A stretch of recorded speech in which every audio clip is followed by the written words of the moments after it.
Bonjour à tous et bienvenue sur le terrain d'Orly. Nous allons dans cette vidéo vous faire une présentation succincte du cockpit du 32 NX Air France se trouvant sur le tarmac en Tango 7 Orly Sud. Cette présentation sera succincte sur l'ensemble des équipements du cockpit. Rentrons tout de suite dans le vif du sujet. Je vous rappelle que cette vidéo est en cible des personnes qui sont débutantes ou ne maîtrisent pas ou peu le cockpit de l'Airbus A320 Neo. Ici, nous travaillons avec la compagnie Air France. Voici donc le cockpit. Lorsque vous intégrez le cockpit, l'ensemble des instruments sont complètement éteints. À partir du moment où le commandant de bord et son adjoint montent dans l'avion, il va réaliser un certain nombre de contrôles qu'on appellera très simplement la préparation du cockpit. Je vous dispenserai des termes en anglais.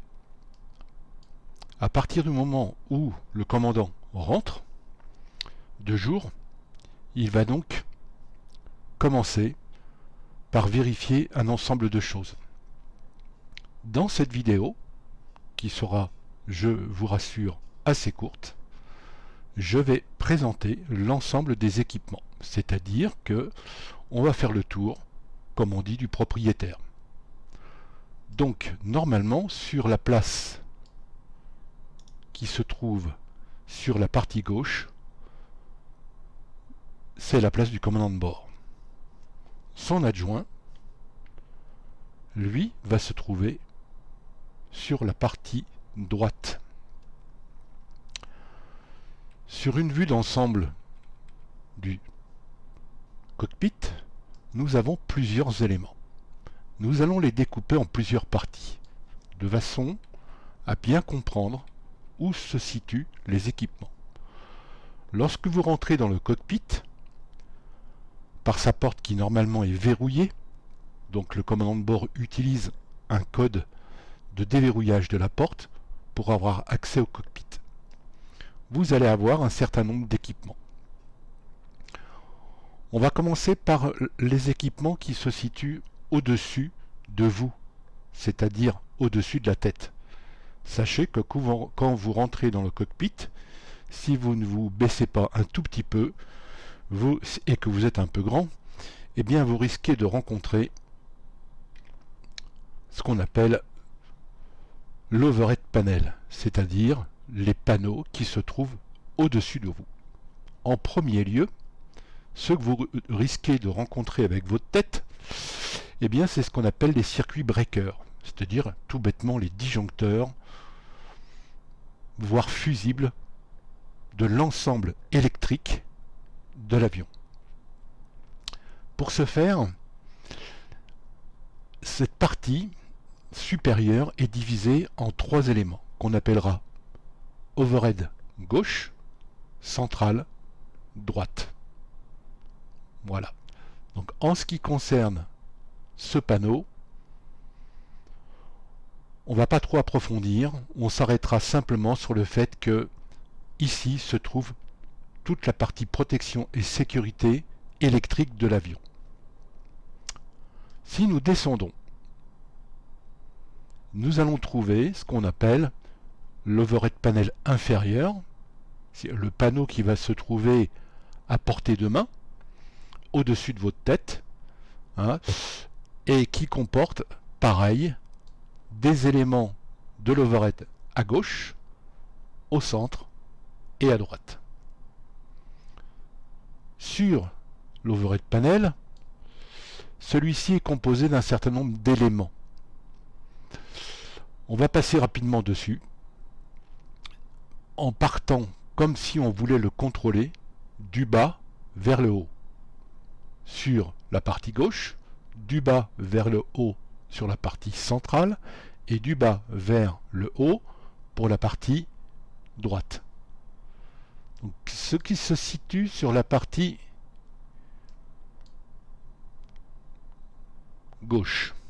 Vous avez ici la partie fonctionnelle des essuie-glaces. Au-dessus, la partie signalisation et communication avec les personnels qui se trouvent en cabine, ce qu'on appelle les PNC. Donc toutes les demoiselles et messieurs qui vous accueillent, vous les voyageurs, et qui vous installent et qui vous servent des boissons ou des repas. Au-dessus, on va trouver la partie oxygène, c'est-à-dire l'équipement qui permet de diffuser, en cas de dépressurisation de la cabine, de l'air, qui sont stockés dans des bouteilles. Et cette petite partie va permettre d'autoriser la diffusion des masques à oxygène sur le personnel et le cockpit. Au-dessus, on va trouver le recorder, c'est-à-dire le système d'enregistrement du cockpit. Tous les sons et bruits provenant des boutons ou des commandants de bord ou au sol des échanges entre le sol et la cabine seront donc enregistrés sur cet élément. Au-dessus, on a toute la partie signalisation de sécurité, le GPWS, qui concerne les alertes sol, système, mode GS, la position de vos volets et la partie sonde altimétrique. Au-dessus, on a la partie sécurité électrique power, c'est-à-dire le système qui permet de contrôler cette petite génératrice qui se trouve sous l'avion et qui se déploie en cas de panne totale moteur et d'électricité. On y reviendra sans doute plus particulièrement sur une présentation plus pointue de ces équipements. Au-dessus, la partie évac, qui est la partie protection, qui va donner la main soit au commandant, soit à l'ensemble des personnels via leurs panneaux à l'évacuation de l'avion en cas de problème. Au-dessus, ce qu'on appelle les contrôleurs d'équipements comme les ailerons, la partie FADEC des moteurs, les parties commandes mobiles de l'avion. On en retrouvera de l'autre côté. À ce niveau-là, c'est le même principe, c'est l'ensemble des boutons qui vont couper les circuits de sécurité au niveau alerte composant mobile de l'avion. Au-dessus, eh bien, on a la centrale inertielle, qu'on appelait, on appelait comme ça ce matériel qui est ici. Et là, c'est donc ce qu'on appelle l'ADIR, c'est-à-dire le système qui va recevoir la position précise de l'avion par rapport à sa situation, l'emplacement, le terrain. Et donc, vous avez trois systèmes. L'ADIR IR récepteur numéro 1, le numéro 2, attention, qui se trouve complètement à droite, et le numéro 3 qui va se trouver au centre. À partir du moment où on va lancer les phases de détection de l'avion par rapport au satellite, eh bien, on va positionner, selon le SOP de la compagnie, les boutons en position attente ou en position nav directement. On attendra bien sûr que le système on-bat soit allumé et éteint pour pouvoir passer au prochain bouton. Au-dessus, le système qui va permettre d'inhiber la vidéo d'entrée du cockpit. Il y a plusieurs caméras qui contrôlent l'accès au cockpit. Et donc si vous inhibez la partie vidéo, vous ne verrez plus sur vos écrans ce qui se passe derrière vous lorsque la porte est fermée. Voilà, donc ce petit bouton PA, c'est la partie qui inhibe la partie contrôle micro avec le personnel. En haut, on va descendre en bas. Ici, sur cette partie-là, la partie lumineuse de l'avion, donc les équipements lumineux de l'avion. Dans le milieu, la partie qui va gérer l'APU, donc l'alimentation interne de l'avion via un générateur et un compresseur qui est activé par une turbine qui se trouve dans la queue de l'avion. Sur le côté, la partie gestion, signalisation avec les ceintures, les défenses de fumée et la partie, on va dire, contrôle des boîtiers d'exit, des boîtiers de sortie. Une partie au-dessus qui concerne la partie lumineuse et test de tous les voyants lumineux de l'avion.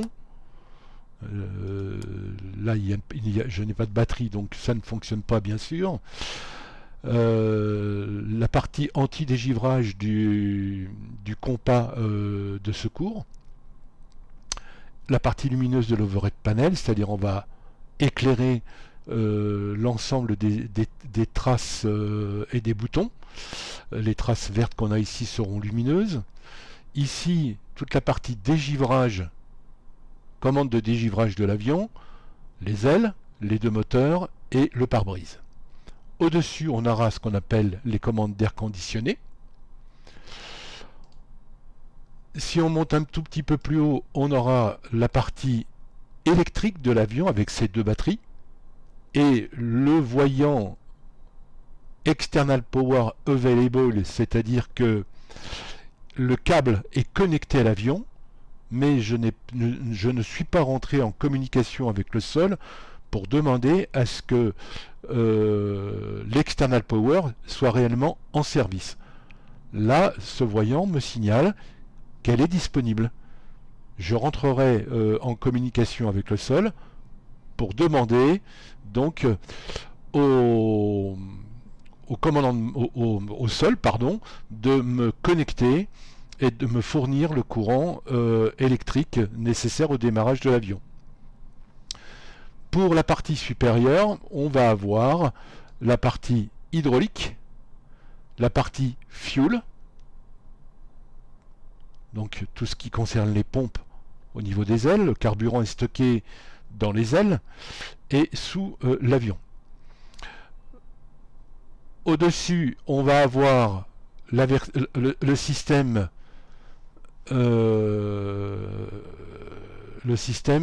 hydraulique.